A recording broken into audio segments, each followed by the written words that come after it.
வந்து மதியானத்துக்கு லஞ்ச் வந்து கிளாத்தி மீன் வாங்கியிருந்தேன். அதுக்கு புளி வந்து ஒரு 11 சைஸ் புளியை நல்லா ஊற வச்சு மஞ்சத்தூள், உப்பு, ஒரு 2½ ஸ்பூன் குழம்பு மிளகாத்தூள், அதுக்கப்புறம் மிளகாத்தூள்லாம் சேர்த்துட்டு 1 ஸ்பூன் சேர்த்துட்டு நல்லெண்ணெய் ஊற்றி வெந்தயம், கருவேப்பிலை, பூண்டு, பச்சை மிளகா, சின்ன வெங்காயம் ஒரு கையளவு, கலருக்காக நான் இப்போ வந்து காஷ்மீர் மிளகாய் ஒரு 1/2 ஸ்பூன் சேர்த்துக்கிறேன். நல்லா வதக்கிக்கோங்க.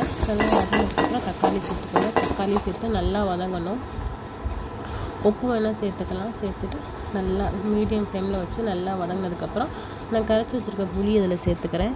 சேர்த்துட்டு நல்லா கொதிக்க விடுறேன். நல்லா ஹை ஃப்ளேமில் வச்சு ஃபஸ்ட்டு கொதிக்க விடுறேன். அது கொதித்ததுக்கப்புறம் மீடியம் ஃப்ளேமில் வச்சு ஒரு 10-15 நிமிஷம் நல்லா கொதிக்க விட்டுட்டு வாஷ் பண்ணி வச்சுருக்க அந்த கிளாத்தி மீன் இருக்கு இல்லையா, அதெல்லாம் நான் அதில் சேர்த்துக்கிறேன்.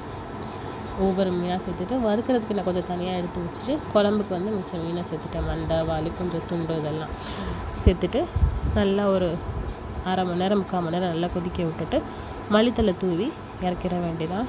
இந்த மீன் வந்து முள்ளே இருக்காது. இது வந்து எக்ஸ்பர்ட் மீன் தான். இது தோலை கூட கட் பண்ண முடியாது. இது வந்து தோலை கட் பண்ணுறதே ரொம்ப கஷ்டம்தான். இந்த மீன் கிடச்சா கண்டிப்பாக ட்ரை பண்ணி பாருங்கள்.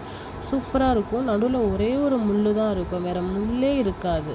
சீரியஸாக சொல்கிறேன், உண்மையிலே.